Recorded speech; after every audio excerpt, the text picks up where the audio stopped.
काल आपण pair of straight लाईनच्या थर्ड एक्सरसाइज मधला पहिला क्वेश्चन कंप्लीट केला. आज आपण घेऊ दुसरा question, question number 2. Show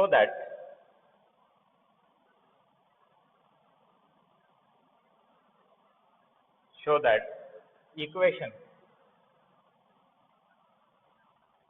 x square plus 2xy plus 2y square plus 2x plus 2y plus 1 equal to 0 does not represent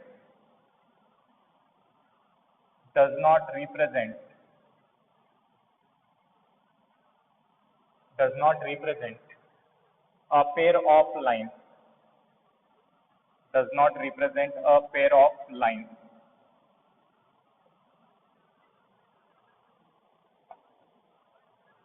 कोणताही इक्वेशन जे आपल्याला जनरल सेकंड डिग्री इक्वेशन दिलेला राहते ते पेअर ऑफ लाईन्स रिप्रेझेंट करते किंवा नाही, त्याच्यासाठी आपल्याला दोन कंडिशन्स दिलेले आहेत.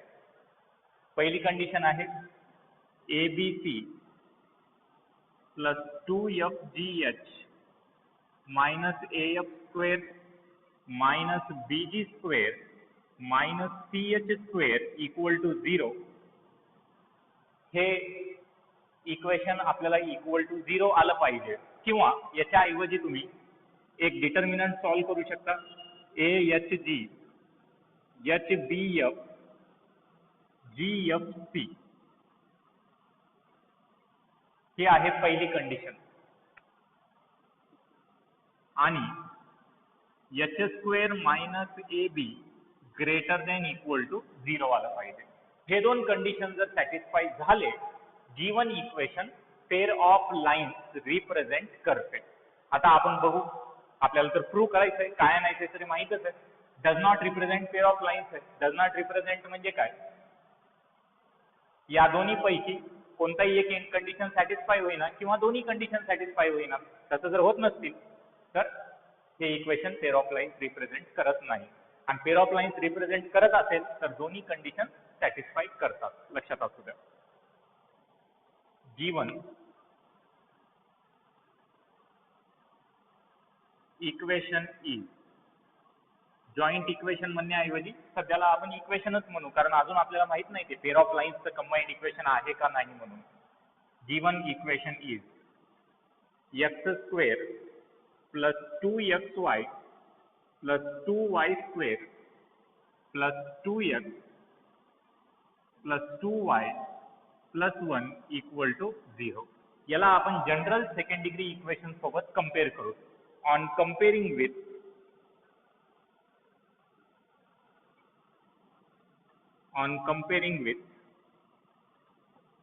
ax square plus 2hxy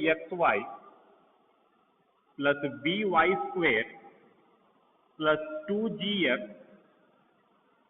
plus 2fy plus c equal to 0, we get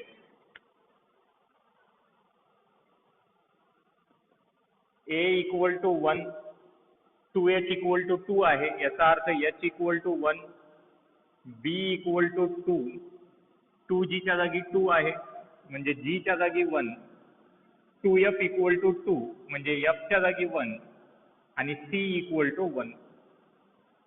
हे व्हॅल्यूज आपल्याला भेटायले. आता आपण कंडिशन सॉल्व करू. लक्षात असू द्या, अजून एकदा मी रिपीट करतो. पेअर ऑफ लाईन्स जर हे इक्वेशन रिप्रेझेंट करत असेल तर हे दोन्ही कंडिशन सॅटिस्फाय व्हावं लागतात. या दोन्ही पैकी एक जरी सॅटिस्फाय होत नसेल तर हे equation pair of lines represent करत नाही. नाव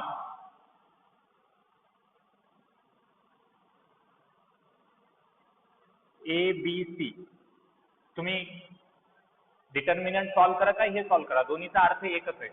इथं कोणतेच व्हॅल्यूज फ्रॅक्शन मध्ये नाहीत, तर आपण डिटर्मिनंट सॉल्व करणं थोडं सोपं जाते. AHG HBF GFC equal to, values put करा. A ची व्हॅल्यू 1, एच ची व्हॅल्यू 1, जी ची value 1, H B F, H ची व्हॅल्यू 1, बी ची value 2, F 1, G F C, G 1, F 1, C 1. तुम्हाला डिटर्मिनंटचा रूल माहीतच आहे. कोणत्याही डिटर्मिनंटमध्ये कोणतेही दोन रो किंवा दोन कॉलम जर सारखे असतील तर त्या डिटर्मिनंटचा आन्सर 0 येते. किंवा सॉल्व्ह करू शकता आपण 1 इंटू हे रो हे कॉलम सोडून द्या 2, 2 1 जा 2 minus 1, minus 1 into 1 minus 1 plus 1 into 1 minus 2,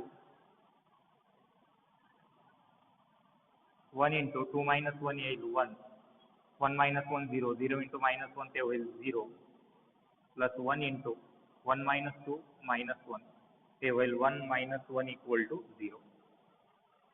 हे तर इक्वल टू 0 येईल. फक्त एका कंडिशनवरून आपण काही निष्कर्ष आणू शकणार. दुसरी कंडिशन बघू आता.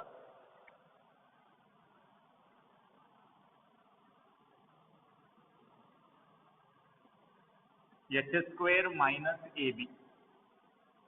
एच काय आहे? एच आहे 1, 1 स्क्वेअर मायनस ए बी. ए आहे 1, बी आहे 2. ए आहे 1, बी आहे 2.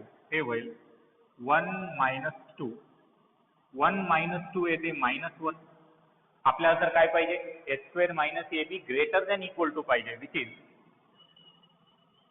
Not greater than equal to 0. हे निगेटिव्ह व्हॅल्यू आहे. ग्रेटर दॅन इक्वल टू नाही. मी काय म्हणलो, हे दोन्ही कंडिशन जर सॅटिस्फाय करत असतील तरच given equation pair of lines represent करते, अदरवाईज रिप्रेझेंट करत नाही. हे दोन्ही कंडिशन सॅटिस्फाय होईना झालेत, फक्त एकच कंडिशन सॅटिस्फाय व्हायली तर आपण एका कॉन्क्लुजनवर पोहोचू शकता. Therefore given equation does not represent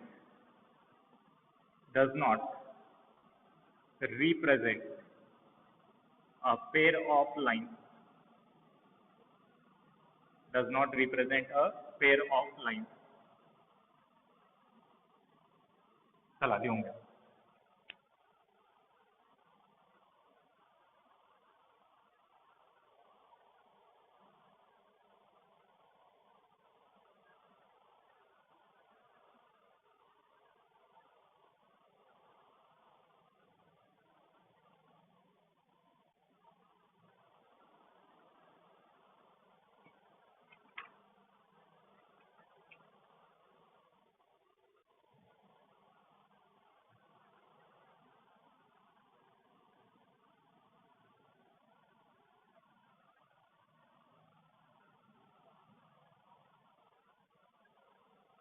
Question number 3.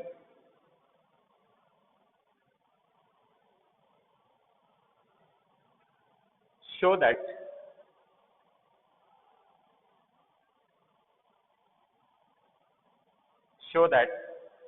equation 2x square minus xy, 2x square minus xy minus 3y square minus 6x plus 19y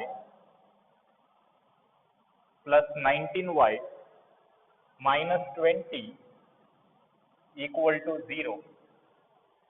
2x square minus xy minus 3y square minus 6x plus 19y minus 20 equal to 0 represents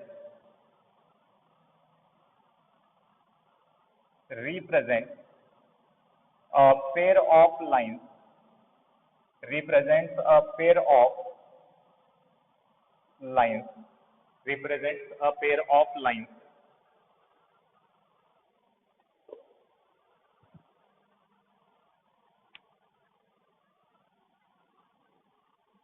इथं आता आपल्याला pair of lines आहेत म्हणून represent करायचं. याचा अर्थ हे दोन्ही कंडिशन सॅटिस्फाय व्हावं लागतं आणि होतीलच. शो दॅट म्हणून आहे. जेव्हा शो दॅट प्रूव्ह दॅट राहतात त्यांनी जे सांगतात ते होतेच आणि ते आपल्याला प्रूव्ह करायचं राहते फक्त.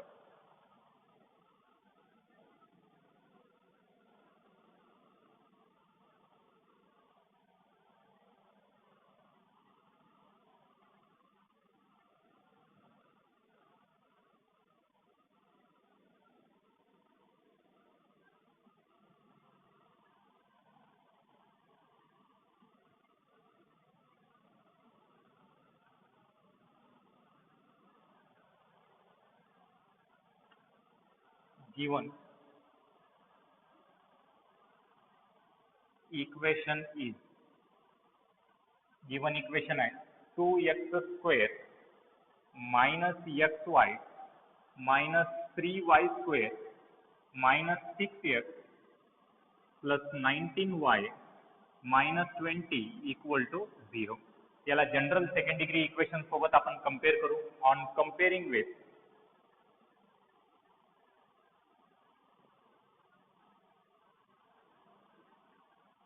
ax square plus 2hxy plus by square plus 2gx plus 2fy plus c equal to 0, we get